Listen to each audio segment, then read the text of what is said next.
태풍이 분다. 집이 무너졌다. 잔재도 그렇고 전쟁도 내 의지와 관계없이 전쟁이 일어나가지고 부모가 죽고 자식이 죽고 그럴 수 있잖아요. 뭐 난리가 있고 사고도 있고 또 그런 것도 있고 그 다음에 우리가 솔직히 경제적인 문제도 우리 마음대로 안 되잖아요. 어려운데 어쩔 겁니까? 내 힘으로 이제 부딪히는 거라. 그 다음에 건강도 마찬가지입니다. 우리 찬송에도 있습니다만 내 힘만 의지할 때는 피할 수밖에 없도다. 우리 사실은 너무 무능하고 부족하고 뭐더라. 제가 그렇습니다. 그래서 우리의 연약함을 주님이 더 잘합니다.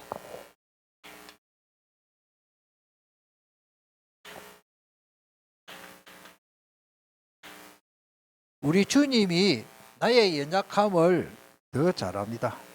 그래서 오늘 성경 내용을 보면 우리 연약함을 도와주시죠.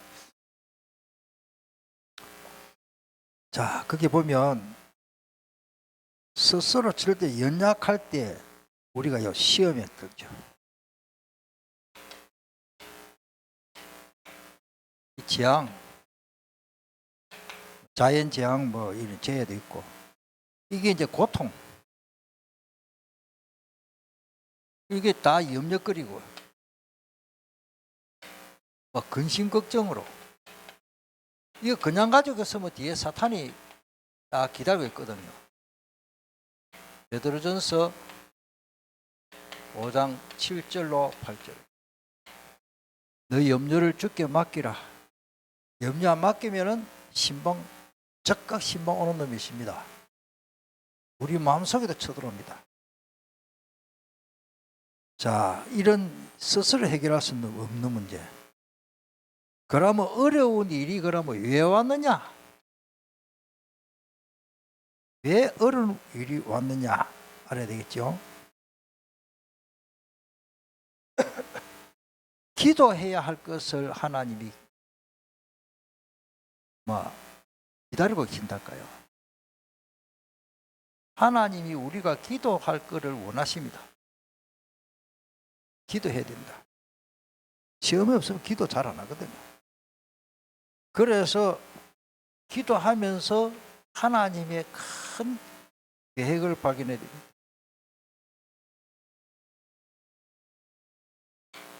하나님 뜻이 있습니다. 하나님이 그거 모르겠습니까? 내게 왜 어려움이 왔느냐? 하나님 뜻이 있습니다. 그래서 예수님이 하시는 말씀이 마태복음 7장 7절로 11절에 구하라 주실 것이요 찾으라 하나님 뜻을 찾으라. 딱 이게 보면은 제일 좋은 비유가 이거 실제로 그 한나가 아무리 구해도 기도 응답이 없었습니다. 근데 하나님의 뜻을 발견할 때 시대진 응답을 받으십니다. 아멘. 우리가 기도하다가 하나님의 뜻을 발견하는 기도입니다. 하나님이 무슨 뜻을, 하나님의 소원, 하나님의 계획이 뭘까? 이거를 어떤 문제를 통해서 깨닫기를 축복합니다. 그러면서 마태복음 7장 그 보면 구하라 주실 거지 찾아라 문을 두드려 도전해라. 11절에 보면 내가 악할지라도 아들이 생선 먹고 싶은데 뱀을 잡아주고 정갈을 주고 떡 먹고 싶은데 돌을 갖다 주고 그런 어른이 없잖아요. 부모가 없잖아요. 처럼 구하는 자에게 좋은 것 누가 보면은 구하는 자에게 성령을 그래서 하나님이 더 좋은 것을 다 준비해 놓고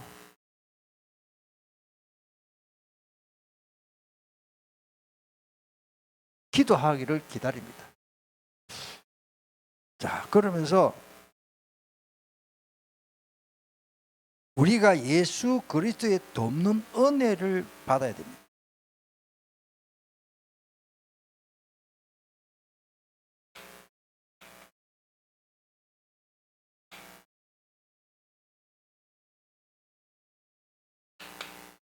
은혜를 받아야 됩니다. 자, 거기에서 12절에 보니까 12절에 보니까 하나님의 말씀에서 답을 찾아야 됩니다. 하나님의 말씀은요 살았고 운동력이 있습니다. 그 말씀이 역사합니다. 그러니까 굉장하죠. 이런 우리가 은혜를 받은 하나님 말씀의 답을 찾아야 됩니다. 그래서 12절에 나오고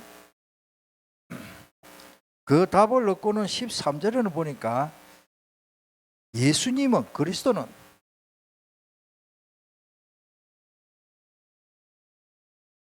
그리스도에 대해서 쫙 나옵니다. 어떤 분입니까? 13절에 보니까 지으신 것이 하나도 그 앞에 나타나지 않음이 없고 이 뭡니까? 창조주입니다. 천지 만물뿐만 아니라 인간을 지으시고 우리가 믿는 예수님은 창조주입니다. 엄청나죠?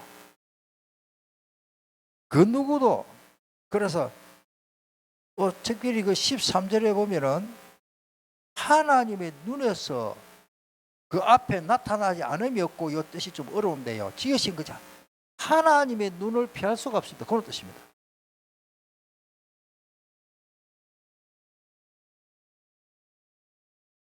원의 뜻은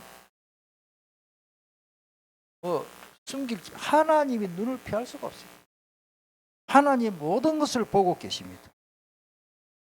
그래서 하나님의 눈에서 누구도 벗어날 수 없다 이런 뜻이더라고요.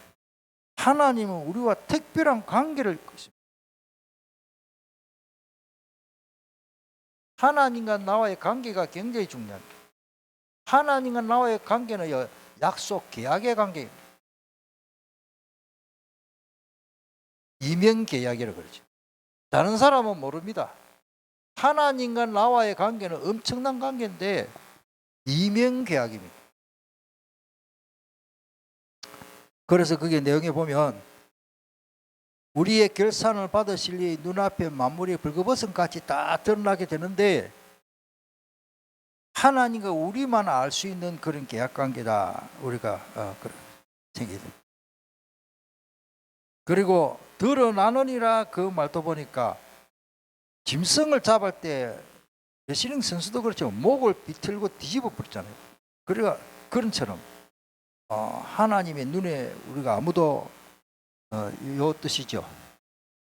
하나님의 눈을 피할 길이 피할 수 없다. 그 뜻이 마지막 그것도 또 연관되어 있습니다. 같은 뜻입니다.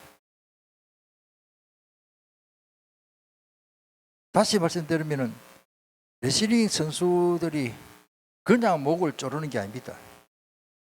상대방의 목을 조르는데 뒤집어 버립니다. 그럼 목이 이렇게 당겨가지고 뒤로 제치지 버리는 거 꼼짝도 못 하는 거예요. 목을 거꾸로 이렇게 탁 하면 사람 목이 뒤로 제치지 버려요.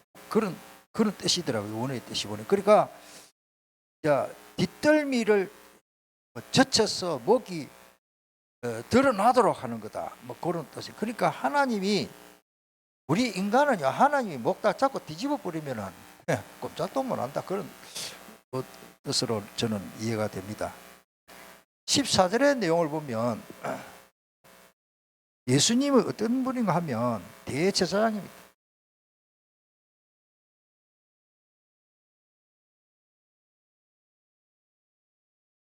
안식일의 주인이면서도 예배의 주인입니다. 대제사장은 속죄 이렇게 생각합니다. 예수님이 십자가 보혈. 우리는 대제사장 하면 다른 거 생각하면 뭐 제일 쉬운 것이 십자가 보혈 속죄 생각하면 됩니다. 우리는 제 값으로 저주고 제 값으로 제 책으로 제 값으로 기도 안 되고 제 의식 속에 살아가고 여기서 우리가 완전히 해방받았죠. 로마서 8장 1절로 2절 3절까지 보면 우리는 그리스도 안에 있으면 결코 정죄함이 없고 거기서 해방받았습니다. 그분은 성천하신 분입니다. 14절에 보니까 이 성천하셨다는 말은 시공간을 초월하거든요. 시공간 초월. 시공간을 초월한다. 우리 지금 메시지 계속 나오기 때문에 제가 성경을 찾아서 지금 설명하는 겁니다. 더 설명은 유목사 메시지 더 소상하게 더 하시기 때문에 예수님은 성천하시고 시공간을 초월하고 전능하신 분이고 예수님이 부활하신 이후에는 시공간을 초월하는 존재로 활동하셨잖아요. 금방 여기 있다가 금방 갈릴리 갔다가 금방 예루살렘 갔다가 불신자들 뭐 귀신 들린 사람들 축지법이라 그러니까. 자, 15절의 내용을 조금 보면 동정한다.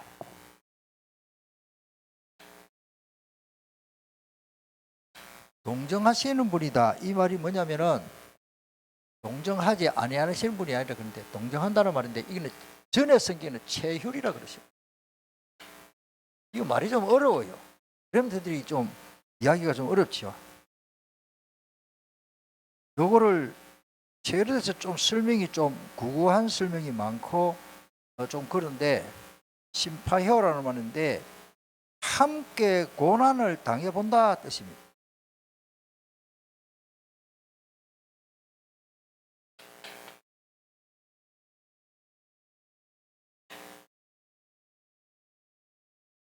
예수님이 하나님인데 이 세상에 인간으로 와가지고 뭐 때문에 십자가에서 피를 흘리시고 피를 흘리면 뭡니까? 피가 흘리면 아프잖아요. 고통이죠, 고통. 피는 고통입니다, 고통. 이게 결국 죽음으로 이어지죠. 예수님은 이 세상에 와가지고 십자가 그 잔인한 그 고통을 딱 경험하시고 죽음까지 맛을 보시고 부활하셨지만은 그 말이 뭐냐 한마디로 그 원어에 동정한다는 뜻이 그런 뜻으로 우리가 생각하면 좋겠습니다. 우리의 고통 아픔을 누구보다도 잘 알고 계십니다.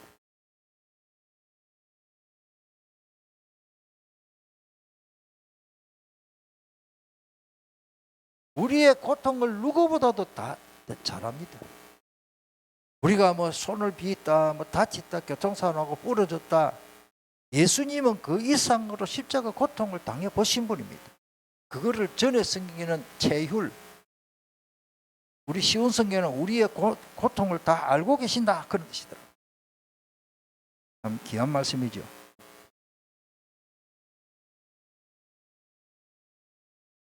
조금 예, 저 정도로 하고 또 많이 있습니다만은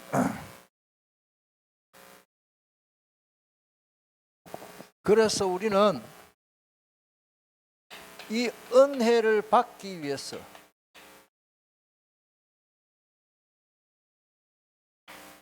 많은 말씀이신다면 15절 다 그렇고요. 15절의 설명이 여기 15절이 그거 은혜의 보좌를 받기 위해서 어떻게 해야 됩니까?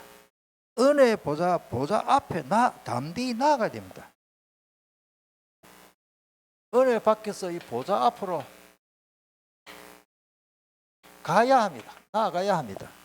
네, 이게 우리가 결론이고 이거 안 하면 안 되죠. 은혜의 보좌 앞에도 이게 16절 내용입니다.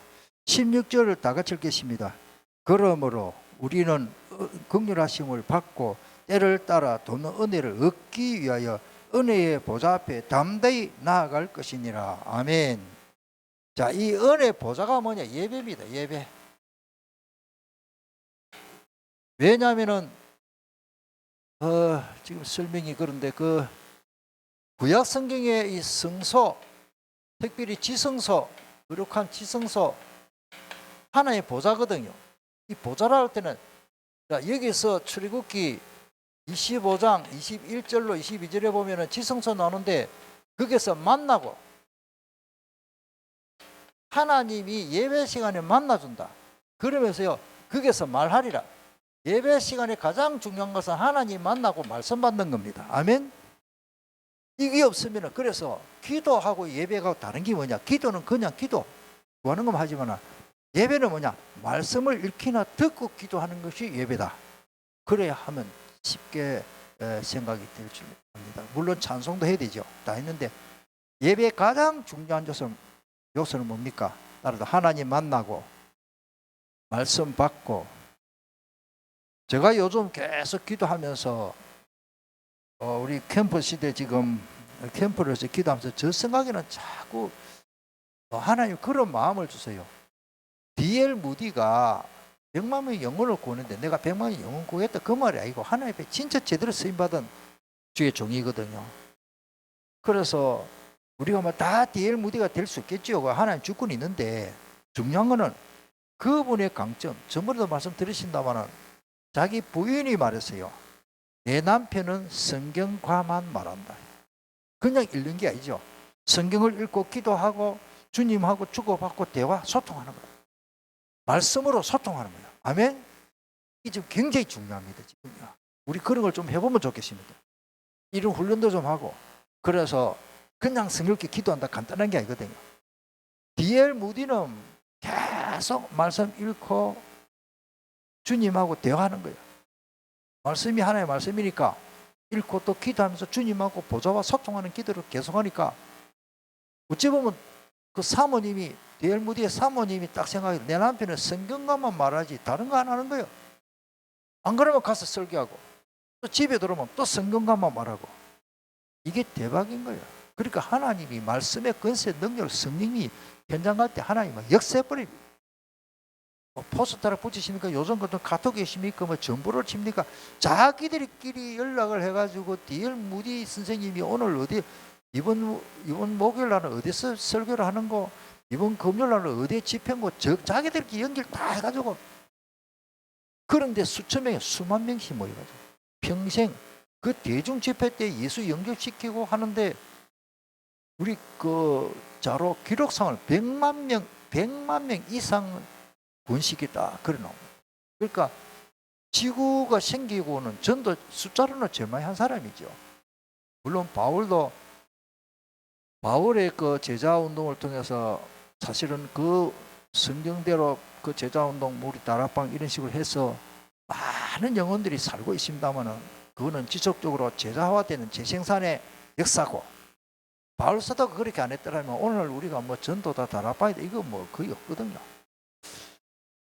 한 시대에 한 명으로서 크게 쓰임받은 사람은 저는 교회사적으로 보면 D.L. 무디라고 보거든요.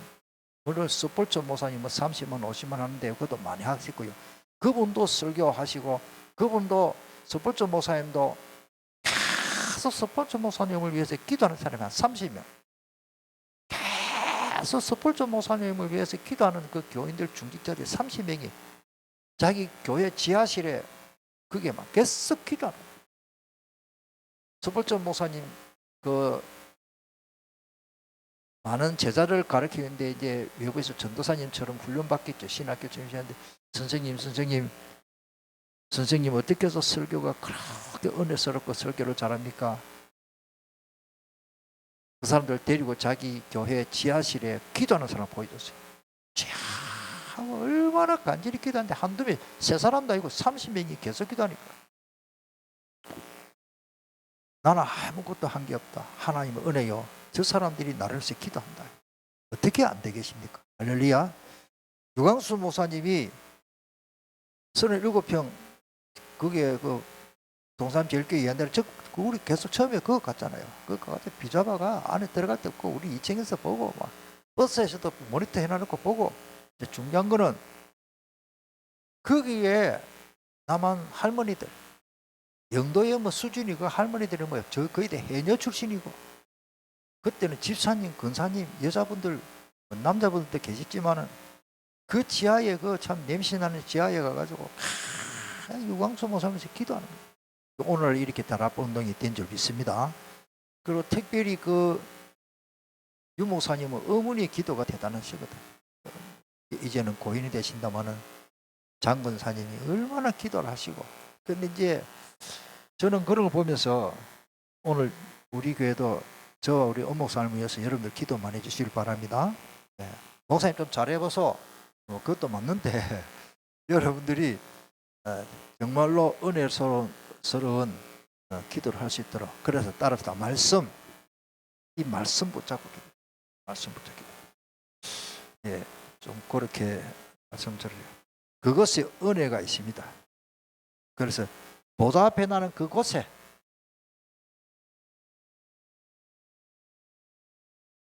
이렇게 되는데 어떻게 은혜가 없습니까? 한마디로 예배입니다. 예배.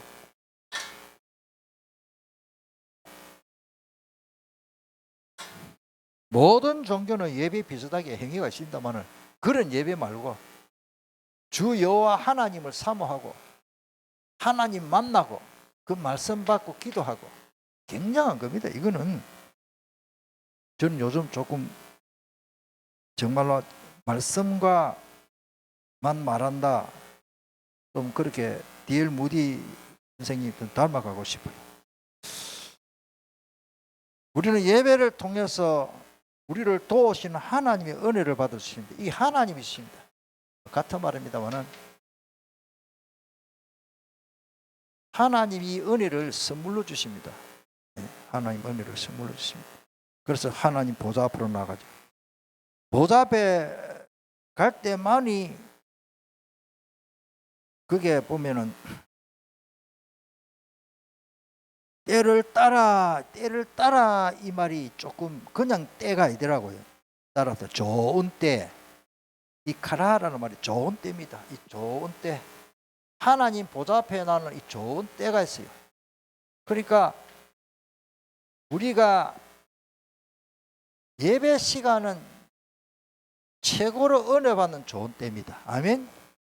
참 저는 이 말씀의 깊이를 보면요 너무 감사합니다. 이 시간이 내가 24시간 중에 최고 좋은 때, 우리 교회 새벽 기도 5시 30분에 우리 어목쌤 수고하셔서 말씀을 전하신데 그때가 하루 중에 최고 좋은 때입니다. 아멘. 최고 은혜 받을 때고 좋은 때고. 참 중요한 말씀입니다. 네. 우리는 쉽게 세상으로 규동할 수가 있다. 주석에는 그래 나더라고요. 자, 거기 보니까 16절 은혜를 껴요 보좌 앞에 담대히 나가야 되는데 나도 모르게 우리가 세상으로 볼 수 있어요. 세상의 것들을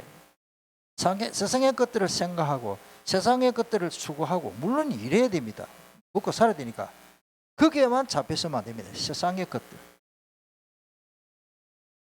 여기에 빠져버리면 안 됩니다. 아무리 바빠도 기도 속에서 바빠야 돼요. 아무리 기도는 전화기 없어도 할 수 있잖아요.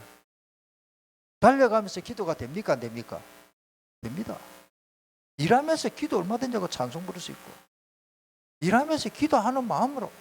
그래서 우리 김길전 장로님 컴퓨터를 많이 하실 겁니다. 그러면 컴퓨터 하면서 이거 소통하고 쓰면서 기도하면서 하나님 주님하고 그렇게 할 수 있다.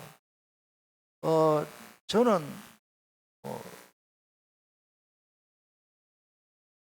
어떤 때는 찬양 틀어놓고 찬양 부르지는 않습니다. 찬양 틀어놓고 말씀 읽고 그러면서 옆에 또 쓰고 저도 모르겠어요. 하나님 은혜를 하니까 찬양도 합니다.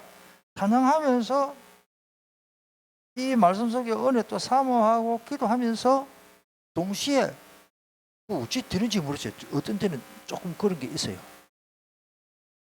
그런데 그 찬송 다 따라 부르거든요. 부르면서 기도하면서 이 말씀 또 사모하고 그래서 메시지 옆에 적고 저가 아닙니다. 이건 좀 감히 이거는 좀 조금 신비주의라고 하나 계속 그런 건 아니고요. 하나님 은혜 주시면요 컴퓨터 찬양 조용 틀어놓은 거요. 이제 그 나중에 불러보신다면은 오늘 이 말씀을 준비하면서 내 예수께 조용히 나가 내 마음을 쏟아놓으라 이거를 계속 반복을 하면서 주 예수께 조용히 나가 내 마음을 쏟아놓으라 보좌와 소통하는 찬송이거든요. 그 다음에 363장 여기 적어 놓을까요? 539장 363장 364장은 뭐요? 내가 깊은 곳에서 주를 불러 아뢰며 보좌 앞에 나가 은혜 나려 주십시오. 보좌에 관한 찬송을 오늘 두 개를 발견하게 돼서 참 감사합니다. 자, 우리 그 찬송을 부르고 동서로 기도하겠습니다. 시간이 좀 많이 갔습니다. 오늘 말씀을 좀 잘 정리를 하고 이걸 좀 책임질하면 좋겠습니다. 지금 우리 본부에서 보좌와 소통 계속 말씀이 나오기 때문에 조금 제가 성소에 대해서 더 구체적으로 해야 되는데 전번에 했던 성소에 관한 메시지를 좀 참고를 하시고 예수님이 십자가 못 박히실 때 특별히 그 히브리서 10장 19절로 20절에 보면 새롭고 상기를 열어주시는데 바로 보좌와 소통할 수 있는 길을 예수님이 십자가 못 박히심으로 휘장이 찢어져서 우리는 지금 지성소까지 와 있습니다. 지성소 보좌 노력하는 게 아니고 하나님 은혜로 사실은 보좌보다도 더 중요한 그리스도 본 자체 그리스도가 성령께서 내 안에 와 계십니다. 아멘. 보좌 가면 또 제가 볼 때는 더 진하게 예수님이 내 안에 와 계시잖아요. 우리 함께 찬송 363장 363장 부르겠습니다.